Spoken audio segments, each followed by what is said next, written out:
This is a work of fiction. Names, characters, business, events, and incidents are the products of the author's imagination or are used fictitiously, and any resemblance to actual persons, living or dead, or actual events is purely coincidental.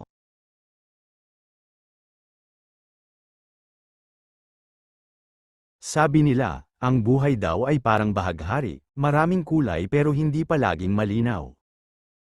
At ang bawat kulay ay may mga kwento na naghihintay lamang na masaksihan. Paano nga ba nagsimula ang kwento? Simulan natin. Sigurado ka ba na magiging okay ka lang dito? Mababa ang boses at may halong pag-aalala na tanong ni Mama, nang may parada ni Papa ang sasakyan sa harap ng St. Raphael's University. Hindi ako agad na sumagot, mataman ko munang pinagmasdan ang malaking gate ng university, maging ang mga estudyante na tila masaya sa unang araw ng klase na naglalakad papasok kasama ang mga kaibigan nila. Tapos ay huminga ako ng malalim, bago pilit na ngumiti at marahang tumango, kahit pa ang totoo ay sobra akong kinakabahan. Opo ma at pa, mababa ang boses na sagot ko. Basta, kapag nagkaroon ng problema, o kung may kailangan ka, kahit na ano, tumawag ka agad sa amin ng papa mo para mapuntahan ka namin agad ha, wika ni Mama, hindi pa rin nawawala sa boses niya ang pag-aalala. Kahit na anong mangyari, tandaan mo na proud kami ng mama mo sa'yo anak, nakangiting wika naman ni Papa. Mag-iingat ka, dagdag pa niya, bago ako muling umiti at nagpasyang buksan na ang pinto ng sasakyan, tapos ay humakbang palabas doon. Ako nga pala si Grayson Sanchez, Gray ang tawag sa akin ng mga magulang ko. 19 years old at kasalukuyang nasa ikatlong taon ko na sa kolehiyo, sa kursong AB English. Gregory ang pangalan ni Papa, Greg ang tawag sa kanya ng mga kaibigan, pamilya at iba pang nakakakilala. Isa siyang engineer. Lynette naman ang pangalan ni Mama, Lynn ang tawag sa kanya at isa siyang architect. Nagmamay-ari sila ng sarili nilang firm, ang Sanchez Designs. Lumaki ako na may kaya talaga kami sa buhay, at bata pa lang ako ay sobrang protective na nila sa akin. Bakit? Ipinanganak kasi akong may complete achromatopsia, o mas pamilyar sa tawag na color blindness. Kaya naman mula pagkabata ay abulang ang kinamulatan ko ng kulay. Iyon lang ang nakikita ko. Alam kong sabihin ito kasi ay iyon ang sinabi ng ilang doktor na nilapitan na rin ng mga magulang ko, sa kagustuhan nilang makita ko ang totoong kulay ng mundo. Ang dami ng doktor na nilapitan ng mga magulang ko, pero wala daw talagang magagawa kung complete color blindness ang meron ako. Na kahit ang enchroma glasses ay hindi gumana sa akin. Kaya naman simula elementary, hanggang high school, at hanggang sa second year college, ay homeschooled ako. Sa totoo lang ay desisyon yun ng mga magulang ko noong una, pero noong high school na ako, tinanong nila ako kung gusto kong mag-aral sa mismong paaralan talaga, at tumanggi ako. Kasi ay natatakot ako. Natatakot akong malaman ng iba na iba ako sa kanila, natatakot akong mapagtawanan, o tignan na parang hindi normal. Natatakot akong magtiwala, at makipagkaibigan. Kaya rin siguro nagulat ang mga magulang ko noong ako mismo ang nagsabi na gusto kong ipagpatuloy ang pag-aaral ko sa kolehiyo na parang isang normal na college student talaga, yung pumapasok sa university at nakikisalamuha sa iba. Hindi na ako magtataka na mukha silang nag-aalala sa akin, kasi ay parang ito pa lang talaga ang totoong simula ng buhay ko sa totoong mundo. Alam ko na matagal nang gusto ng mga magulang ko na subukan kong mamuhay ng normal, gaya ng iba. Pero ipinagkit ko yon sa sarili ko dahil natatakot ako. At ngayon naman, yun na din ang gusto kong gawin. Ang iwaksi ang takot at mamuhay ng normal, ang matuto na tumayo sa sariling mga paa kahit pa alam kong hindi magiging madali. Kasi alam ko rin na hindi habang buhay ay kasama ko ang mga magulang ko na sasalo sa akin sa tuwing madadapa ako. At isa pa, marami naman akong nababasa sa internet tungkol sa mga tao na kagaya ko, pero mas pinipili nila na mamuhay ng normal. At kung kaya nila, alam ko na kaya ko rin. Humigpit ang hawak ko sa strap ng suot kong backpack, habang marahang naglalakad sa loob ng napakalaking unibersidad. Sunod-sunod na paglunok pa nga ang ginawa ko habang nakikita ang maraming mga estudyanteng naglalakad, ang iba ay dinadaanan lang ako. Ang malakas nilang mga boses at pagtawa, habang ako ay parang hindi nakikita. Para akong now overwhelmed, pero huminga ako ng malalim at nilakasan ang loob ko, bago nagpasyang magpatuloy sa paglalakad. Nagkaroon naman na kami ng campus tour last month nang mag-enroll ako dito kasama ang mga magulang ko. Last week ay sinamahan din nila ako na makuha ko ang schedule ko para makita kung saan ang mga magiging classrooms ko per subject. Kaya alam ko rin kung saan ako didiretso ngayon kahit pagaano kalaki ang university. Nang makarating sa classroom ng unang subject ay saglit akong natigilan sa may pinto nang makita kung gaano karaming estudyante na ang naroon. May mga mag-isang nakaupo, yung iba ay may mga kaibigan ng kasama at maingay na nagtatawanan, at yung iba ay may sariling mga mundo. Agad naman akong naghanap ng mauupuan sa may dulo, tapos ay agad akong umupo habang tahimik na naghihintay ng professor o instructor. Maya-maya pa ay medyo nakaramdam ako ng kaba, nang biglang may umupo sa tabi ko. Nang bahagya akong nag-angat ng tingin ay nakita ko ang nakangiting mukha ng isang magandang babae. Hello, ako nga pala si Rebecca, pero Becky ang tawag sa akin ng lahat, magiliw na pagpapakilala niya, kaya tipid akong ngumiti at marahang tumango. Gray, banggit ko pa sa pangalan ko, at tinanggap ang kamay niyang nakalahad sa harap ko. Kulay abo man siya sa paningin ko, ay nakita ko pa rin ang masaya at magandang ngiti niya. Na para bang magaan siyang kasama at okay maging kaibigan, pero hindi ako pwedeng basta magtiwala sa first impression. Ewan ko ba, pero natatakot talaga akong magtiwala sa iba. Nice to meet you, Gray, parang ngayon lang kita nakita, transferee ka ba? I mean halos lahat kasi kami dito magkakaklase na last year.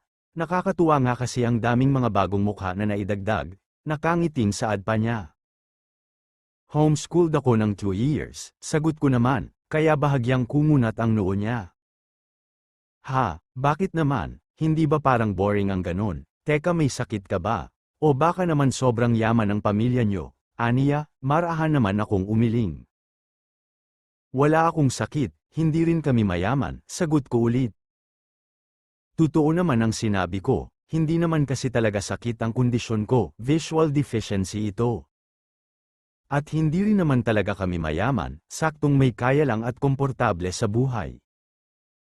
Matama naman niya akong pinagmasdan na parang may inaaral siya sa mukha o reaksyon ko, pero sa huli ay ngumiti na lang siya ulit. Kaya pala ganyan ang kulay ng balat mo, I mean hindi maputi parang maputla dahil hindi nasisikatan ng araw. Pero hindi naman pangit tignan, bagay nga sa facial feature mo aniya. Pasensya na at may pagkamadaldal lang talaga ako, sabi nga ng iba bagay daw ang palayaw ko sa akin na Becky, kasi babaeng bakla daw ako, aniya na natawa pa. Basta friends na tayo ha, wala kang choice, nakangiting dagdag pa niya. Tipid na lang ulit akong ngumiti, hindi na ako sumagot kasi ay pumasok na ang unang instructor namin sa ethics. Nagpakilala ito, at ang akala ko nga ay magdi-discuss agad ito ng lesson, pero nakipagkwentuhan lang ito sa amin kasi daw ay gusto niya na maging parang magkakaibigan lang kami. Pagkatapos ng 1 oras ay natapos din naman ang subject na yun, at sumunod naman ang iba pang mga subjects, hanggang sa dumating na ang lunch. Halika Gray, sabay na tayong kumain, nakangiting pag-anyaya ni Becky sa akin. Ha, gulat at medyo may halong kaba na tanong ko. Ang sabi ko, sabay na tayong kumain, ang boring kayang kumain mag-isa, nakangiting wika niya. Bago pa ako makasagot ay hinila na niya ako palabas ng classroom, kaya wala na akong nagawa kung hindi ang sumama na lang sa kanya. Kinakabahan man, alam kong magandang sign ito na magkaroon agad ng kaibigan sa unang araw ng klase. Nang makarating sa cafeteria ay dumiretso na kami sa counter para maka-order ng pagkain, sa totoo lang, para akong naiilang sa dami ng mga tao. Pero syempre ay hindi ko pinahalata yun. Nang makabili na kami ng pagkain ay agad kaming humanap ng mapupwestuhan at sabay nga kaming kumain. Tahimik lang ako noong mga naunang minuto. Hindi ko naman kasi alam kung ano ang sasabihin ko. Parang nakikiramdam muna ako, at nakikinig sa mga kwento niya. Ang dami niyang sinasabi, sa sobrang daldal nga niya feeling ko ay hindi siya nauubusan ng mga kwento. Pero kapag kinakausap at tinatanong naman niya ako, ay sumasagot naman ako pero maiiksi lang. Hanggang sa maya-maya pa, napansin ko na medyo napapahaba na rin ang mga sagot ko. Kumbaga, may konting dagdag na kahit pa hindi related sa mismong tanong. Tapos ay napapangiti at mahina na rin akong natatawa sa mga biro niya, kasi hindi ko maipagkakaila na nakakatuwa talaga siyang kasama. Masaya ako na magkaroon ng bagong kaibigan sa unang araw ko sa totoong mundo, pero alam ko na kailangan ko pa ring limitahan ang sarili ko kasi ay hindi naman agad nawawala ang takot. It takes time, sabi nga ng iba, at umaasa na lang ako na sana, dumating ang araw na magawa kong humarap at makipag-usap sa iba na hindi natatakot. Nang matapos kumain ay nagpahinga lang kami saglit sa cafeteria habang nagkukwentuhan pa rin. Tapos ay nagpasya na rin naman kaming umalis na, para bumalik sa mga klase namin. Habang naglalakad kami ni Becky, ay hindi pa rin siya tumitigil sa pagkukwento sa akin tungkol sa kung ano-anong mga bagay lang. Hanggang sa maya-maya pa ay napadaan kami sa soccer field ng university, kung saan may mga naglalaro na ng soccer, o baka practice. Hindi ko alam. Tapos ay laking gulat ko nang maramdaman na biglang may tumamang bola sa kaliwang braso ko. Hindi naman masakit yon, pero nagulat ako. Pasensya na, agad na saad naman nung lalaki na tumakbo palapit sa amin at hinihingal pa. Hindi ko alam kung bakit, pero para akong nakaramdam ng kaba sa presensya niya gayong ito naman ang unang beses na nakita ko siya. Alam ko naman na aksidente lang ang pagkakatama ng soccer ball sa akin, at wala naman siyang ibang ginawa o sinabi kung hindi ang humingi ng pasensya. Tipid naman akong ngumiti at tumango, tapos ay marahan kong sinipa ang bola pabalik sa kanya, na agad naman niyang nasalo sa kanang paa, tapos ay marahan niyang sinipa pataas para mahawakan yun. Tapos ay ngumiti siya sa akin. Nasaktan ka ba? Pasensya na ulit, wika niya. Hindi naman, wala yun, sagot ko. Blue nga pala, pagpapakilala niya at naglahad pa ng kamay sa akin, bahagya akong napatingin kay Becky nang marinig ang mahina niyang paghagik-gik na para bang kinikilig siya, pero hindi ko nalang pinansin yon at nagpas siyang tanggapin ang kamay ng lalaki. Gray, banggit ko, at mahina akong napasinghap pagkahawak sa kamay niya, kasi bigla na lang nagliwanag ang lahat sa mga mata ko. Iyong mundo na dati ay kulay abo, ay nagkaroon ng kulay na hindi ko maipaliwanag. Basta, nakakasilaw, at pakiramdam ko ay biglang umikot ang paningin ko at nakaramdam ng pagkahilo. Anong nangyayari? Okay ka lang ba? May halong pag-aalala na tanong ng lalaking nagpakilalang si Blue, pero hindi ako nakasagot. Mas humigpit lang ang pagkakahawak ko sa kamay niya, hanggang sa ang kulay ay tila hindi kinaya ng isip, mata at katawan ko, kasi ay bigla na lang gamaan ang lahat, at ang huling natatandaan ko bago ako nawala ng malay ay ang nag-aalalang sigaw ni Becky sa pangalan ko. Nang iminulat ko ang mga mata ko ay unang bumungad sa akin ay ang kulay abo na kisame at paligid. Pilit nga akong umupo sa kama ang kinahihigaan habang inaalala ang mga nangyari. Gray, kumusta ang pakiramdam mo? Okay ka lang ba? Agad kong narinig ang nag-aalalang boses ni Becky, kaya napalingon ako sa kanya. Anong oras na? Nahuli na ba tayo sa klase? Nag-aalala na tanong ko agad. Pasado 5:00 na, tapos na ang unang araw ng klase, aniya kaya napangiwi ako. Ano ba kasing nangyari sa'yo ha? Hindi ka naman tinamaan ng bola sa ulo pero nawalan ka ng malay, teka nga, baka naman crush mo si Blue kaya umarte ka lang kanina ha? In fairness, award ang acting mo, biro pa niya.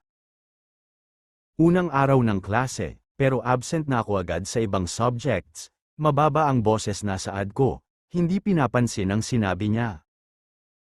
Hindi ka absent, excuse ka.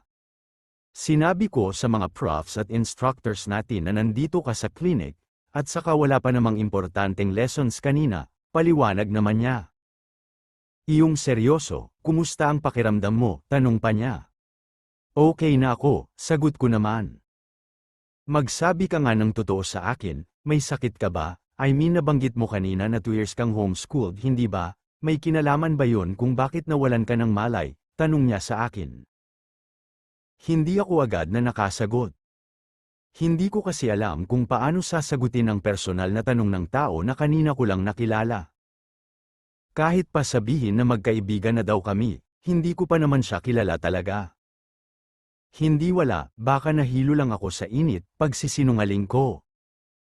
Siya, kung okay ka na, umalis na tayo, pagsuko niya, kaya marahan na lang akong tumango. Agad ko namang kinuha sa gilid ang backpack ko, tapos ay nagpas siyang tumayo na. Lumapit pa nga kami sa nurse ng clinic para sabihin na okay na ako. May mga papel lang siyang pinapirma sa akin, at sinabihan na magpahinga bago kami naglakad ni Becky palabas ng clinic. Habang naglalakad nga ay napansin kong wala nang gaanong estudyante sa university, malamang ay nakauwi na ang halos lahat. Becky, pasensya ka na ha, mababa ang boses na saad ko.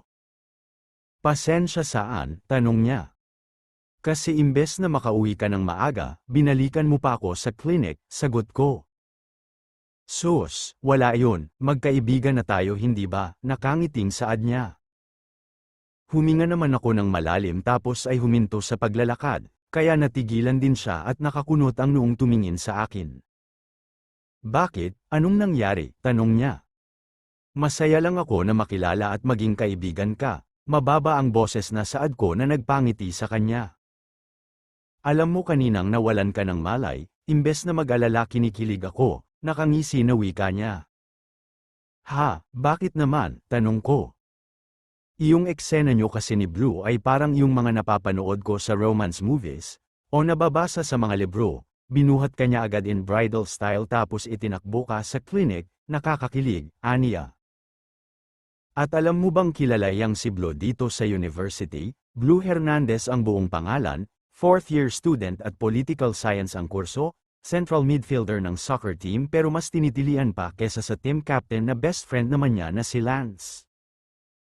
Mabait iyang si Blue, palangiti at palakaibigan, gwapo na, sporty at matalino pa, mahabang kwento pa niya, habang nagsasalita ay hindi maalis ang ngiti sa lobby. Hindi naman ako nakasagot kasi ay sabay kaming napalingon sa lalaki na tumatakbo palapit sa amin. Muli akong nakaramdam ng kaba. Nang makitang si Blue yun, ang lalaki na siyang dahilan kung bakit nawalan ako ng malay kanina. Ang pinakaunang tao na nagbigay ng kulay sa buhay ko, I mean literally. Pinuntahan kita sa clinic pero kaaalis mo lang daw, wika niya pagkalapit. Kumusta ka? Pasensya na ulit sa nangyari kanina, aniya na napakamot pa sa batok, kaya napakagat sa ibabang lobby si Becky na parang nagpipigil ng ngiti. Hindi mo naman kasalanan ang nangyari, dahil lang yun sa init, sagot ko. Pero hindi pa rin mawala sa isip ko yung nangyari kanina. Ilang doktor na ang nilapitan namin ng mga magulang ko. Pero silang lahat, pare-pareho ang sinasabi. Nawala na kaming magagawa pa, na ganito na talaga ang makikita ko kasi ay wala namang gamot sa kondisyon ko, kahit surgery pa. Pero dahil sa lalaking ito na kanina ko lang nakita, nagawa kong makita ang kulay ng mundo. Akmang magsasalita pa sana ako, pero hindi ko na nagawa ng maramdaman ang pag-vibrate ng phone ko. Kaya naman agad ko yung kinuha sa bulsa ko at nakita na si Mama ang tumatawag. Excuse me saglit, wika ko kina Blue at Becky, bago nagpas siyang sagutin ang tawag. Hello po ma, bati ko. Gray anak, nasaan ka na? Kanina pa kami nagte-text ng papa mo sayo at tumatawag pero hindi ka sumasagot. Nag-aalala na kami sayo, hindi ba dapat kaninang sakto alas 5 pa natapos ang klase mo? Puno ng pag-aalala ang boses na tanong niya. Pasensya na po ma, sinubukan po kasi naming maghanap ng masasalihang club ng bago kong kaibigan. Pagsisinungaling ko naman, at nakita ko kung paano napangiwi si Becky dahil sa sinabi ko. Talaga, may kaibigan ka na? Tanong ni Mama, at nabakas ko sa boses niya ang pinaghalong tuwa at excitement. At hindi ko naman siya masisi kung bakit, at hindi ko rin sila masisi ni Papa kung bakit kahit 19 years old na ako ay nag-aalala pa rin sila sa akin na para akong menor de edad. lalo na't matagal ko ring in-isolate ang sarili ko. Opo ma, sagot ko naman. Anong oras ka makakauwi anak, nang masundo ka namin ng papa mo, tanong pa ni mama. Saglit akong natigilan at naisip ang lahat ng pagkakataon na kinailangan nilang unahin ako, nasamahan ako, kahit pagaano sila kabisi. Na madalas nga ay feeling ko, nawawala na sila ng personal na buhay dahil sa akin. Kahit na hindi na po ma, kaya ko na po ang sarili ko, sagot ko naman. Hindi agad na nakasagot si mama na para bang nagdadalawang isip kung hahayaan niya ako. Teka, sigurado ka ba? Nag-aalalang tanong niya. Opo ma, kaya ko na po, sagot ko, at ngumiti pa kahit pa hindi naman niya nakikita. Well, alright, basta tumawag ka agad kapag may problema ha, aniya. Sige po ma, nakangiting sagot ko, bago ibinaba ang tawag at tumingin kina Blue at Becky na kapwa nakatingin sa akin. Bakit hindi mo sinabi sa mga magulang mo ang totoong nangyari? Tanong ni Becky sa akin. Baka kasi mag-alala lang sila, at saka okay lang naman ako sagot ko naman bago tumingin kay Blue. Sige na, mauuna na rin kami, paalam ko sa kanya. Ihahatid ko na kayo, para makabawi na rin kahit na papaano sa nangyari kanina, sagot niya. Hindi mo nga kasi kasalanan, giit ko naman. Actually kailangan ko nang mauna, may lakad pa kasi ako, itong si Gray na lang ang ihatid mo. Nakangisi na saad naman ni Becky, tapos ay kumaway pa sa akin bago nagmamadaling maglakad paalis, bago pa ako makapag-react. Kaya naman agad akong napalunok sa kaba nang maiwan kaming dalawa ni Blue na nakatayo doon.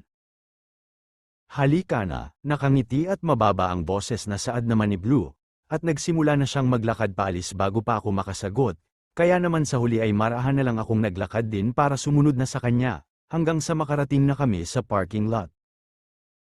Gusto mo bang magmerienda na muna, libre ko na, nakangiting tanong niya sa akin nang nakatayo na kami sa harap ng kotse niya.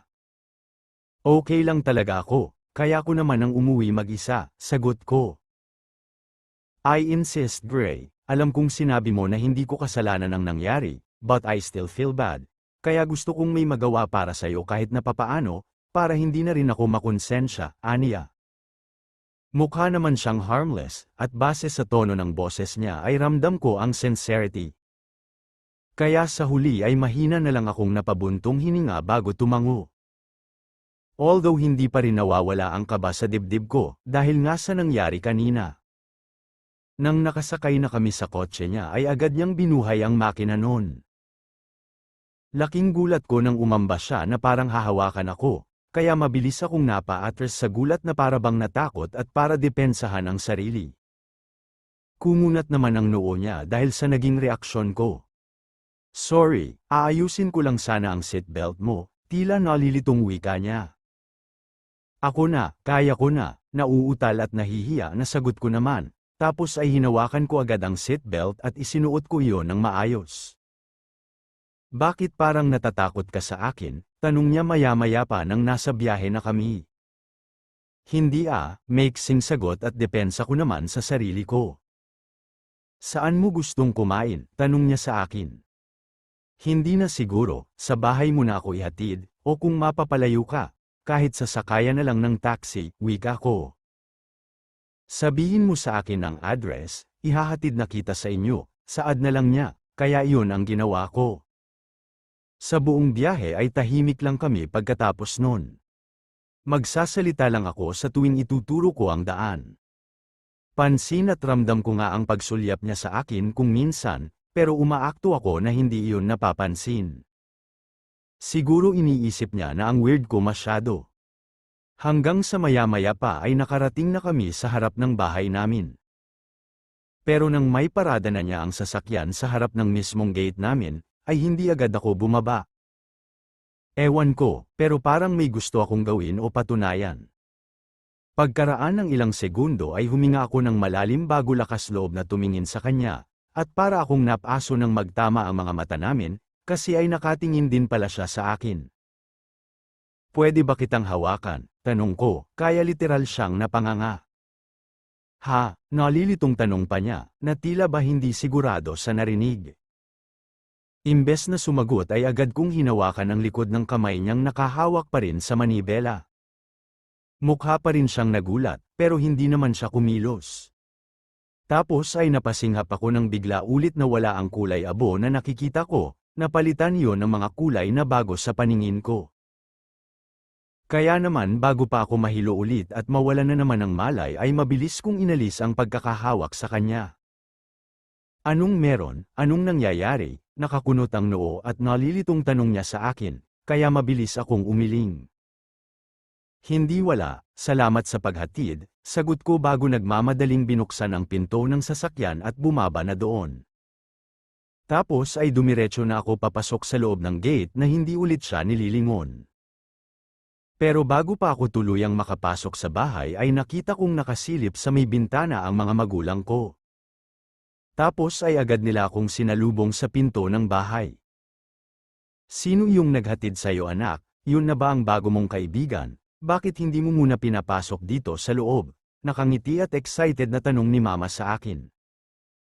Imbes na sumagot ay mabilis akong lumapit sa kanya, tapos ay niyakap ko siya ng mahigpit. Ramdam ko ang panginginig ng buong katawan ko, hindi ko alam kung dahil ba sa kaba o sa excitement. Kasi kung nagawa kong makakita ng ibang kulay bukod sa abo dahil lang hinawakan ko si Blue, ibig sabihin baka may chance na nagkamali lang ang mga doktor. Baka pwede pa akong makakita ulit ng normal, hindi ba? Hindi ako sigurado, pero ang ideyang yun ay nagbibigay ng labis na tuwa at pag-asa sa akin. Okay ka lang ba anak? May nangyari ba? Mababa ang boses na tanong ni mama sa akin, pilit naman akong ngumiti bago ko mawala sa yakap at umiling. Wala po ma at pa, masaya lang po ako na nagawa kong kayanin ang unang araw ko sa klase, at magkaroon ng bagong kaibigan, sagot ko naman, kaya nagkatinginan sila at parehong napangiti.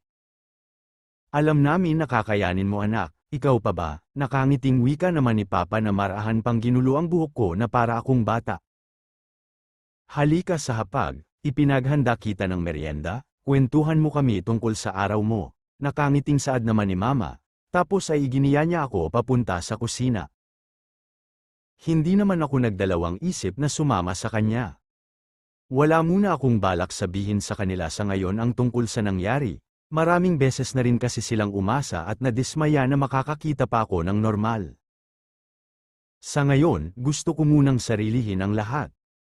At kapag sigurado na ako na may tsansa nga na makakakita pa ako ng normal, ay saka ko na sasabihin sa kanila ang lahat.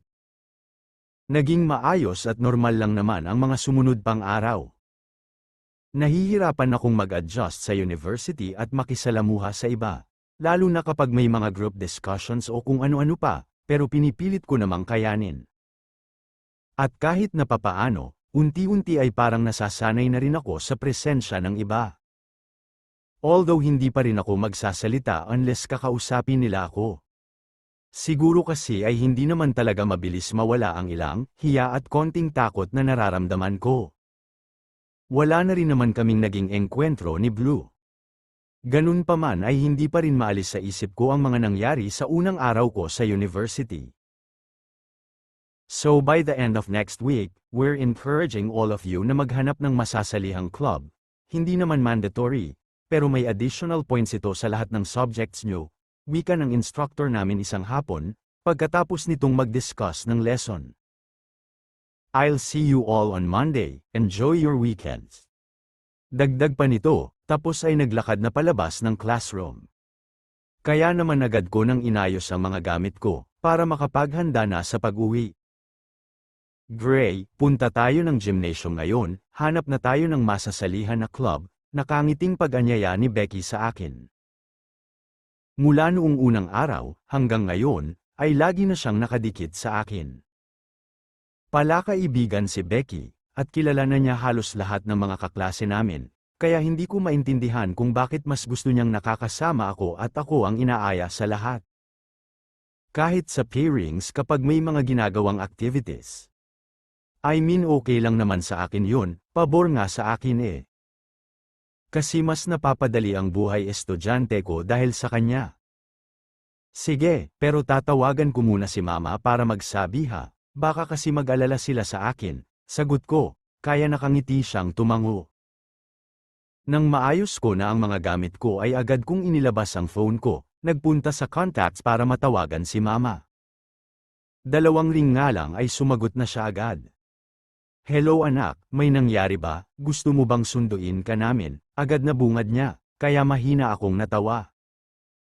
Hindi po ma, magsasabi lang po sana ako na hahanap ulit kami ng kaibigan ko ng masasalihang club, kaya baka maya-maya pa po ako makakauwi, sagot ko. Noong unang araw ay inihatid ako pa uwi ni Blue, pero sa mga sumunod ay mag-isa na akong umuuwi sakay ng taxi. Ang balak ko ay subukan namang mag-jeep at bumaba sa kanto ng subdivision namin.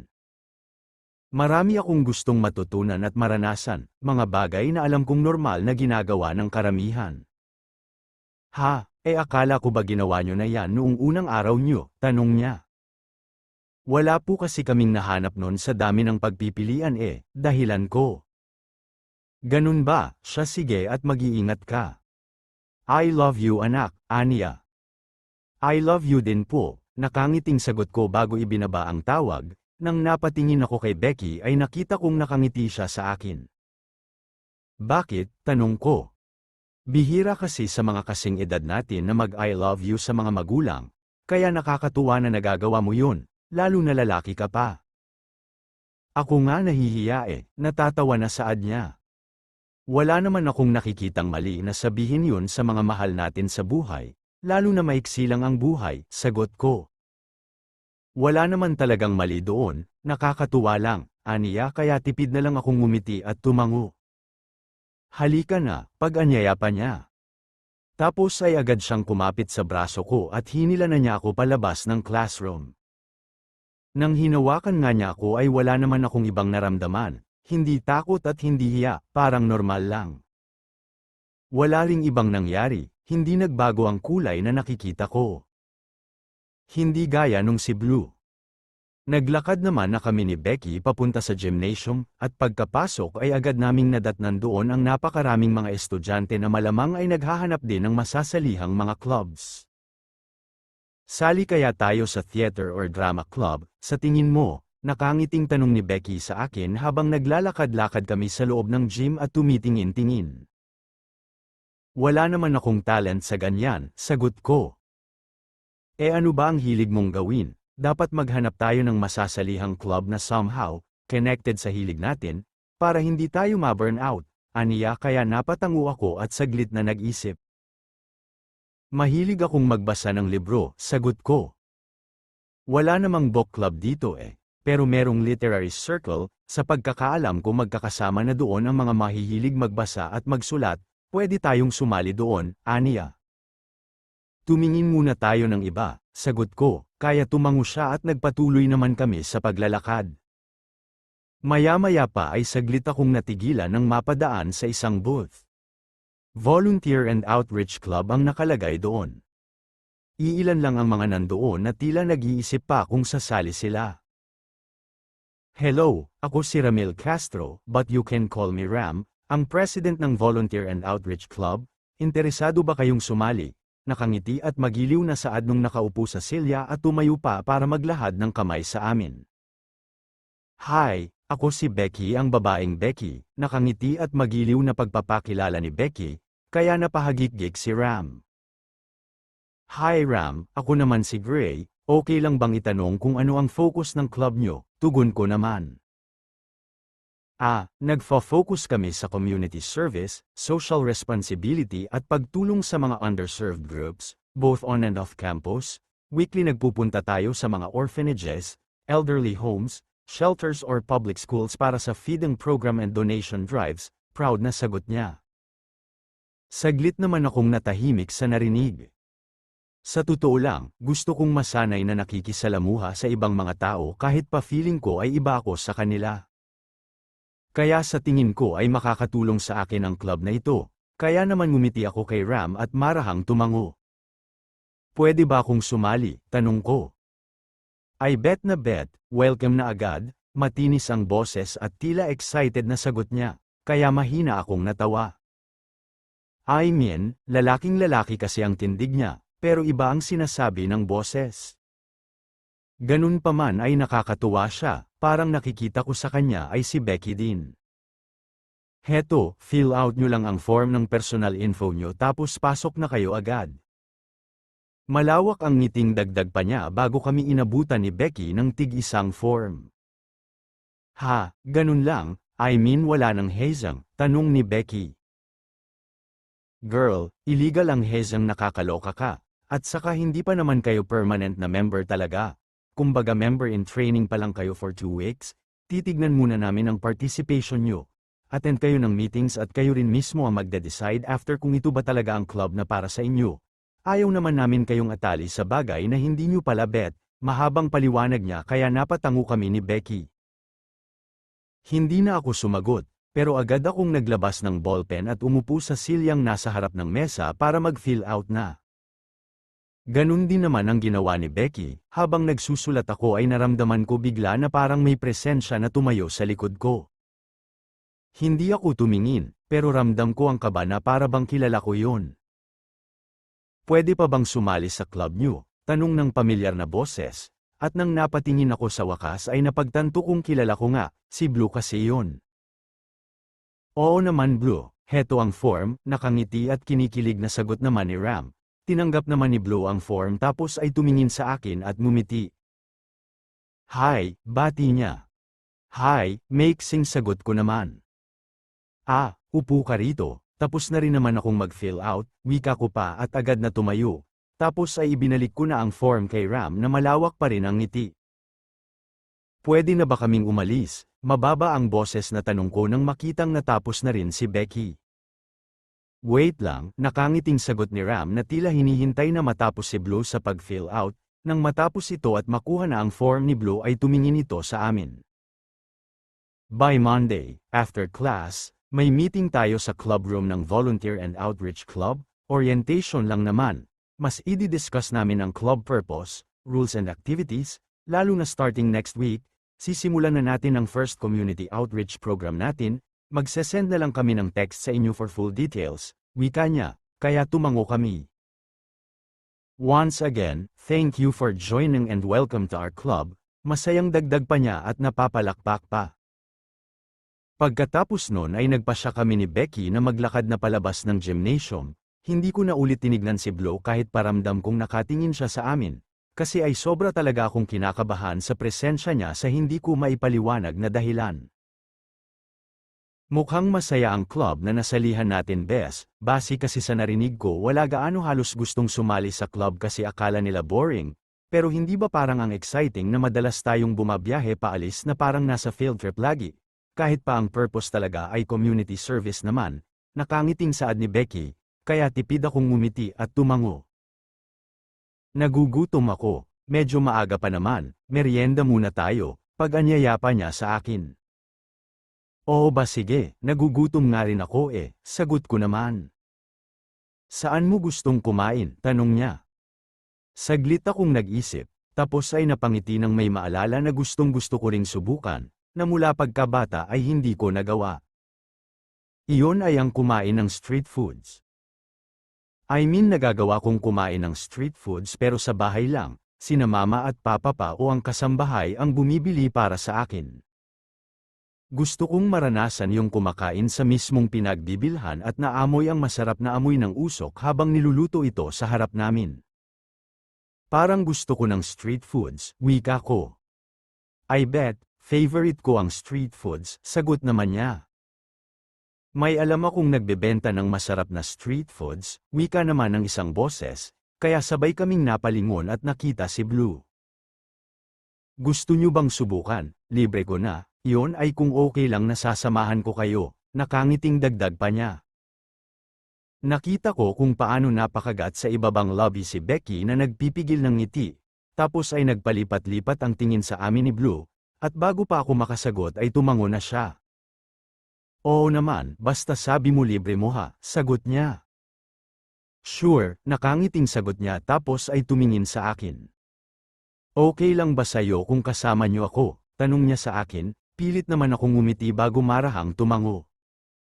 Okay lang, sagot ko. Totoo naman na okay lang. I mean, kinakabahan lang talaga ako sa presensya niya lalo na yung nangyari noong unang araw. Pero wala naman siyang ginagawang mali at hindi rin niya alam ang tungkol sa kondisyon ko. At isa pa, wala din naman akong balak na iwasan siya. Tapos ngayon nasa iisang club na kami, kaya wala namang masama kung maging magkaibigan din siguro kami lalo na't mukha rin talaga siyang mabait at mabuting tao. Malay ko ba na baka may maitulong pala siya sa akin para makakita na ako ng normal. Hindi ko alam kung posible ba yon at kung paano mangyayari yon kapag nagkataon, ni hindi ko nga may paliwanag kung bakit nagagawa kong makakita ng ibang kulay kapag nahahawakan ko siya eh. Pero malakas ang kutob ko na malaki ang mababago niya sa buhay ko. Hindi ko alam kung ano, pero handa akong alamin iyon. Sasakyan ni Blue ang ginamit namin papunta sa sinasabi niya na nagtitinda ng street foods. Hindi naman kalayuan yon, malapit lang sa mismong university. Nang makahanap siya ng pwesto ko kung saan pwedeng iparada ang kotse ay sabay-sabay kaming bumaba doon, at agad akong napangiti nang makita ang maraming street foods vendor na nakahilera sa gilid ng kalsada. Sobrang dami nun, medyo mausok sa lugar sa dami ng iniihaw na street foods pero hindi naman mabaho, ang bango nga sa ilong at ang gan sa pakiramdam.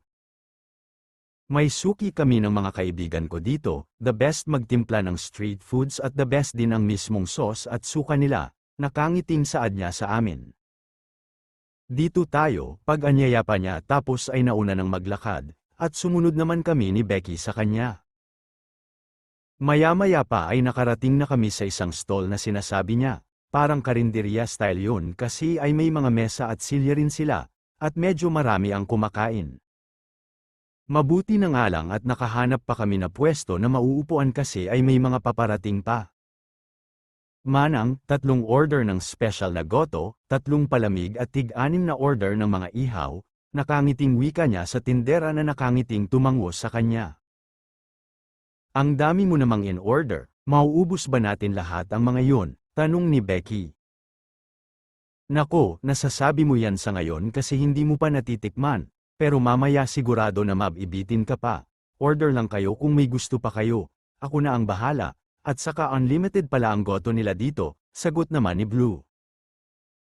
Tipid lang akong ngumiti at hindi nagsalita, hinayaan ko lang sina Blue at Becky na mag-usap at kwentuhan. Sa daldal ni Becky, hindi sila naubusan ng mga pinag-uusapan.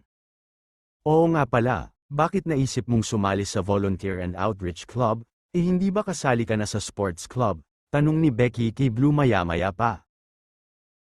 Pwede namang sumali sa lahat ng gusto mong clubs, sa kaso ko, wala namang gaanong ginagawa sa sports club, at saka alam ko na marami akong matututunan sa Volunteer and Outreach Club lalo na sa kurso ko, sagot ni Blue, kaya napatango si Becky.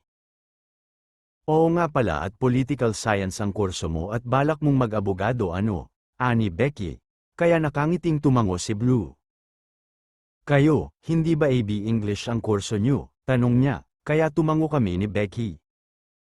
Bakit hindi kayo sumali sa literary circle, hindi ba normally yon ang club na sinasalihan ng mga kakurso nyo? Tanong nito. Iyon nga ang suggestion ko kanina kay Gray, pero parang mas okay ang Volunteer and Outreach Club, sagot ni Becky. Okay nga ang club, weekly tayong pupunta sa iba't ibang lugar para sa community service, minsan nga ibang probinsya pa, sagot ni Blue. Kaya malawak na napangiti si Becky na tila ba na-excite sa narinig. Hindi na siya nakasagot pa kasi ay inihapag na ng tindera ang order namin sa mesa. Hindi ako agad na kumain, pinagmasdan ko muna ang mga nakahapag na parang pinag-iisipan ko kung ano ang una kong titikman. Sa totoo lang ay mukha kasing masarap ang lahat kaya hindi ko alam kung ano ang uunahin ko. Kain na, nakangiti at mababa ang boses na saad ni Blue sa akin, kaya bahagya akong napalingon sa kanya. Hindi ako sumagot, pero agad akong kumuha ng isang Betamax tapos ay isinawsaw ko yun sa suka at tinikman, at agad akong napangiti nang mapagtanto na masarap nga. Sunod kong isinawsaw yon sa sauce, at masarap din. Pagkatapos ay sinubukan ko rin ang isaw, at iba pang ihaw, maging yung special goto. At tama si Blue, Mukhang marami lang ang in-order niya pero nang matikman na namin ay parang hindi naman dahil sa sobrang sarap nun. Nang isa na lang ang isaw sa plato ay kukunin ko sana yon pero agad akong inunahan ni Becky, kaya gulat akong napatingin sa kanya. Nauna ako, wika ko. Akin ito, nakadalawang isaw ka na giit naman niya, kaya mahinang natawa si Blue. Sabi ko sa inyo order pa tayo, aniya. Manang, tig-anim na order pa po ng mga ihaw, tapos pa-refill ng goto namin, wika niya, na agad namang sinunod ng tindera. Pagkaraan ng ilang minuto ay naluto naman na ang pangalawa naming order, at naubos din namin agad yon. Grabe busog na ako, ani Becky pagkatapos kumain at uminom ng palamig. Isang order pa tayo, medyo nahihiya na bulong ko naman, kasi ay nabitin talaga ako. Bes, hindi ko na kaya, ikaw na lang sagot naman niya. Hindi ako nakapagsalita kasi ay nahihiya ako kay Blue, pero ngumiti naman siya sa akin. Manang, tig-apat na order pa po ng mga ihaw, wika niya. Grabe kayong dalawa, ang lakas niyong kumain, napapailing na saad naman ni Becky, kasabay nun ay ang pag-vibrate ng phone niya na agad niyang kinuha. Nako, nag-text na si Mama, nakalimutan ko na may dinner nga pala kami kasama ang extended family namin, kailangan ko nang mauna, saad niya, kaya bahagyang umawang ang bibig ko. Hintayin mo na ako, wika ko. Sorry Bes, pero kailangan ko na talagang umalis kita na lang tayo sa Lunes ha, bye-bye, nagmamadaling wika niya at tumayo na. Blue, ikaw na ang bahala sa kaibigan ko ha, salamat ulit sa libre. Kamakaway na saad pa niya bago tumakbo paalis, at pumara ng jeep. Wala naman akong nagawa nang umalis na siya. Gusto ko sanang sabihin na i-take out na lang namin ang pangatlong order, pero nahihiya naman akong magsabi dahil baka isipin niya na hindi ako komportable na kasama siya, kaya nang dumating ang mga iyon ay tahimik akong kumain. Ang tahimik mo mababa ang boses na tanong niya maya-maya pa. Sorry, sagot ko naman. Don't be, I mean wala namang mali doon, napansin ko lang. At understandable naman kung hindi ka pa komportable na makasama ako, lalo na hindi mo pa naman ako ganon kakilala, saad niya. May pagkamahiyain lang kasi talaga ako, kahit nga kapag si Becky ang kasama ko siya lang halos lagi ang nagsasalita sa aming dalawa, sagot ko na ikinatawa niya. Mukha nga, parang hindi nauubusan ng sasabihin ng kaibigan mong yun, aniya, kaya naman mahina rin akong natawa at tumango. Pwede ba akong magtanong, tanong ko. Saang parte, napapangiti na tugon niya na ikinakunot ng noo ko. Ha, anong saang parte, nalilito na tanong ko. Akala ko magpapalam ka ulit kung pwede mo akong hawakan, aniya. Kaya mabilis akong nag-iwas ng tingin at naramdaman ang pag-iinit ng buong mukha ko sa hiya. Nagbibiro lang ako, pero ang cute mong mag-blush, natatawa na saad pa niya. Ano ang itatanong mo? Tanong pa niya nang hindi pa rin ako nakasagot. Bakit sumama ka sa amin ni Becky? Kuryoso na tanong ko. Sa totoo lang hindi ko rin alam, maybe because I find you interesting, sagot niya, na ikinakunot na naman ang noo ko. Noong araw kasi na nagkakilala tayo, noong nag-shake hands tayo para kang nakakita ng multo, tapos bigla kang nawala ng malay. Tapos noong inihatid kita sa inyo, bigla ka na lang nagpaalam na hahawakan ako tapos tumakbo ka paalis na parang natakot. Alam mo yun, noong unang beses na nahawakan mo ako, nung nag-shake hands tayo nawalan ka ng malay. Tapos nung hinatid kita nagsabi kang hahawakan mo ako na parang may gusto kang makita o patunayan. Hindi ko alam kung ano, but I find it weird and interesting, kwento niya, kaya agad akong nakaramdam ng hiya. May parte sa akin ang nakaramdam na parang ako ang sinabihan niyang weird. Kahit pa alam kong hindi naman yon ang ibig niyang sabihin. I mean hindi ikaw ang weird ha, yung sitwasyon, o yung nangyari, sorry hindi lang kasi talaga ako magaling mag-express using my words, saad pa niya, kaya nakangiti akong tumango. Alam ko, at naiintindihan ko. At saka alam ko rin naman na may pagka-weird talaga ako, sobrang hina ng boses na sagot ko. You're not weird Gray, you're interesting, saad ulit niya. Pwede bang ako naman ang magtanong? Tanong pa niya, kaya marahan akong tumango. Bakit gusto mo akong hawakan noong araw na yun? Aniya, kaya agad akong napalunok. Sa totoo lang hindi ko rin alam. Hindi ko alam kung ano ang pumasok sa isip ko para gawin yun, sagot ko, at dahil sa sinabi ko ay alam kong mas nagmukha akong weird. Sinong normal na tao ba naman ang basta na lang magpapalam kung pwedeng hawakan ang tao na kakikilala lang niya tapos magmamadali bigla na umalis, hindi ba? Ako lang ata. Pero paano ko naman sasabihin sa kanya ang totoo gayong ito ang pangalawang beses na nakaharap at nakausap ko siya? Si Becky nga na halos isang linggo ko nang kasama at naging kaibigan ay hindi pa rin alam hanggang ngayon ang tungkol sa sitwasyon ko. Hindi ko pa rin masabi at maamin sa kanya. Kay Blue pa kaya? Lalo na hindi naman porke sumama siya sa amin at inilibre niya kami ay magkaibigan na kami agad.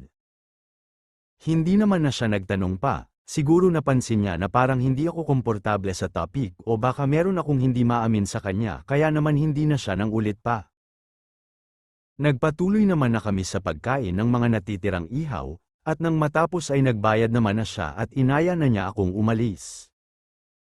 Salamat ulit sa libre at sa paghatid sa akin pauwi. Mababa ang boses na saad ko nang may hatid niya ako pauwi sa bahay, pagkaparada niya ng sasakyan sa harap mismo ng gate namin. Pasado 6:00 na yun, at hindi ko inakala na tatagal kami ng mahigit 1 oras sa pagkain lang ng street foods. Anytime Gray, at kung gusto mo pang bumalik doon, sabihan mo lang ako at ililibre ulit kita, nakangiting sagot niya. Salamat ulit, wika ko na lang at akmang bababa na sana, pero saglit na natigilan ng makitang nakatayo sa may gate si Mama at nakangiti habang nakatingin sa kotse ni Blue. Mama mo, tanong ni Blue sa akin, kaya marahan akong tumango. Okay lang ba kung mag-hi ako sa kanya? Palam pa niya. Medyo nakaramdam ako ng kaba sa tanong na yun, pero tumango pa rin kasi ay wala namang masama sa gusto niyang mangyari. Kaya naman agad niyang pinatay ang makina ng sasakyan at sabay kaming bumaba doon. Good evening po, nakangiti at magalang na bati niya. Good evening din iho, sagot ni Mama, tapos ay sinalubong niya ako ng yakap at halik sa pisngi. Ikaw din ba ang naghatid sa kanya noong unang araw ng klase niyo? Nakangiting tanong ni Mama, kaya marahang tumango si Blue. Opo, sagot niya. Blue nga po pala, pagpapakilala pa niya at naglahad ng kamay. Lynette iho, pero Tita Lynn na lang ang itawag mo sa akin, masaya akong makilala ka, sagot ni Mama. Tuloy ka muna sa loob, nakahanda na rin ang dinner, pwede mo kaming sabayan sa pagkain kung ayos lang naman sayo, pag-anyaya pa ni Mama. Kaya agad na napatingin sa akin si Blue tapos ay ngumiti. Actually, busog pa po kasi ako, kumain po kasi kami ni Gray ng street food sa downtown, kasama pa po yung isa naming kaibigan at inihatid ko lang po talaga pauwi si Gray, magalang na sagot niya. Maybe next time po, kung may next time pa, dagdag pa niya, kaya mahinang natawa si Mama. Naku, welcome ang mga kaibigan ni Gray dito anytime. Magsabi ka lang kay Gray kung kailan nyo gustong pumasyal kasama ang iba nyo pang mga kaibigan at ipagluluto ko kayo, malawak ang ngiting sagot ni Mama. Thank you po tita, sige na po at kailangan ko na rin pong umalis. Bumaba lang po ako para mag-hi at makilala kayo, saad ni Blue, tapos ay bahagyang tumango sa akin para magpaalam. Salamat ulit Blue, mababa ang boses na saad ko. Mag-iingat ka sa biyahe iho, wika naman ni Mama. Tapos ay hinintay muna namin si Blue na makasakay ng kotse niya at makaalis, bago kami nagpasya ni Mama na pumasok na sa loob. Hindi nga maalis ang ngiti sa lobby niya na para bang sobrang excited siya at masaya para sa akin. O bakit ganyan ang ngiti mo Han? Sino ba yung kausap nyo sa labas? Tanong ni Papa na nadatnan naming nanunood ng TV sa sala. Kaibigan ng anak natin Han, Blue ang pangalan, napakagwapo at galang na bata, siya rin pala yung naghatid kay Gray pauwi dito noong unang araw ng klase, pagkukwento niya. Bakit hindi niyo muna pinapasok? Tanong ni Papa. Inaya ko nga na saluhan tayo sa dinner, pero busog pa daw kasi ay kumain sila ni Gray kasama ang iba pa nilang kaibigan ng street food sa downtown, Sagot ni Mama kaya tumango na lang si Papa at nakangiting tumingin sa akin. Kumusta ang araw mo anak? Tanong niya. Okay naman po pa, may nasalihan na po akong club, sagot ko. Talaga, anong club naman yun? Tugon niya. Volunteer and Outreach Club po, sagot ko kaya marahan siyang tumango. Mabuti yan, pero sigurado ka ba? Tiyak na madalas kayong gagawa ng community service dyan, marami at iba't ibang klase ng mga tao ang makakasalamuha mo, may halong pag-aalala na saad niya. Iyon nga po ang rason kaya sumali ako Gusto ko pong masanay na nakikisalamuha sa iba, sagot ko, kaya nagkatinginan sila ni Mama at parehong ngumiti.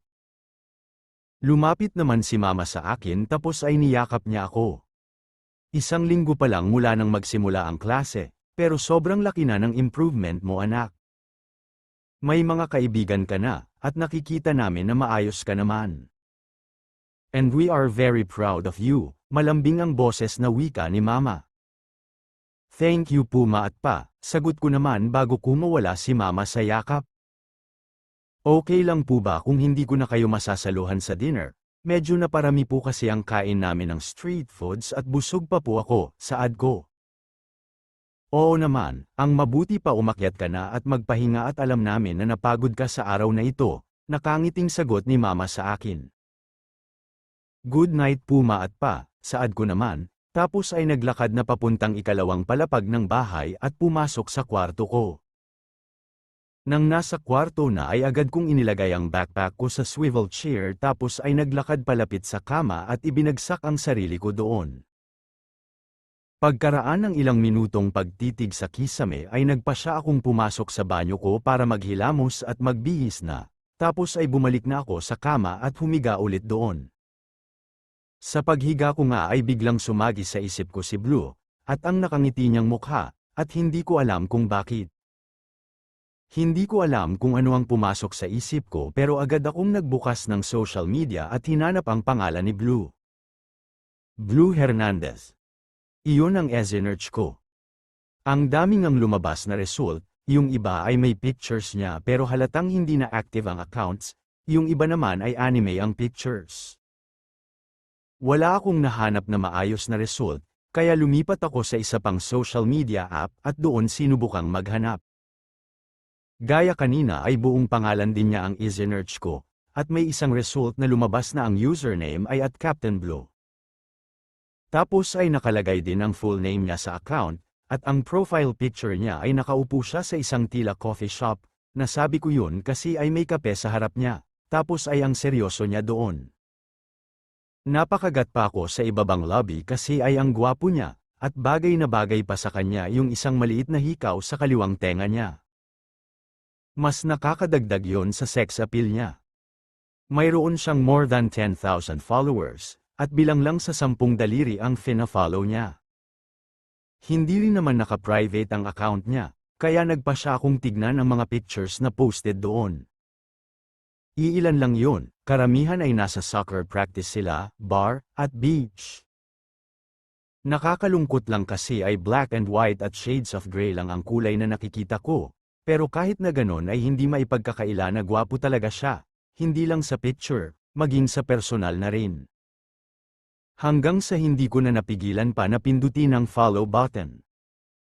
Sa isip ko, sa dami ng followers niya, sigurado na hindi naman niya iyon mapapansin. Pero mali pala ako. Pagkaraan kasi ng ilang minuto lang ay may notification akong natanggap na finollow din niya ako. Sinubukan kong ang i-refresh ang screen ng phone ko para makita kung namamalikmata lang ba ako. Pero hindi, finollow talaga niya ako. Hindi lang yun, pagkaraan kasi ng ilan pang minuto ay nakatanggap naman ako ng message mula sa kanya. Nakauwi na ako, thank you sa time kanina, nag-enjoy ako, iyan ang message niya na may heart emoji pa sa dulo. Hindi naman ako nagdalawang isip na mag-reply. Thank you din ulit sa libre at sa paghatid sa akin pauwi, yun naman ang reply ko. Anytime, basta ikaw, gusto mo sa Monday ulit after ng club meeting, reply naman niya na may wink emoji pa sa dulo. Napakagat ako sa ibabang lobby dahil sa nabasa, Saglit pa nga akong tumitig sa convo namin at paulit-ulit na binasa ang mga yon, hindi alam kung paano pa magre-reply. Sure, pero ako naman ang taya, yan ang naging reply ko sa huli. See you on Monday, reply ulit niya. Napangiti na lang ako at nagpas siyang mag-reply na lang ng thumbs up emoji tapos ay pinatay ko na ang phone ko at inilapag yon sa bedside table. Hindi pa rin talaga ako makapaniwala sa mga nangyayari. I mean wala namang espesyal at iba sa mga kaganapan, pero masaya pa rin ako. Saglit akong tumitig sa kisame habang iniisip ang mga nangyari sa loob ng isang linggo. Napangiti pa nga ako nang mapagtanto na kaya ko naman pala talaga. Masyado lang akong nagpalamon sa takot, although hindi ko alam kung ano ang magiging reaksyon ng iba kung sakaling malaman nila na hindi ako nakakakita katulad nila, na hindi ko alam ang kaibahan ng mga kulay maliban sa kulay abo.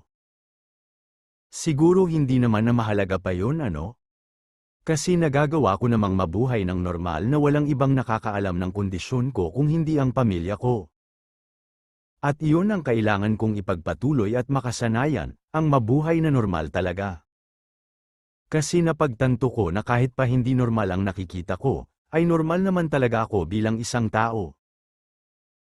Ako lang din ang nagparamdam sa sarili ko na parang hindi ako normal dahil sa takot na mahusgahan o kawan ng iba. At ngayong nasimulan ko ng mabuhay ng ganito, ay itutuloy-tuloy ko na. Alam ko na hindi magiging madali, alam ko na along the way ay marami akong pagsubok o problema na haharapin, pero alam ko rin naman na normal lang yon sa mga tao. At pipilitin kong kayanin ang lahat, at ayusin ang sarili kong problema na hindi umaasa at nakadepende sa mga magulang ko, bagay na alam kong dapat ay noon ko pa ginawa.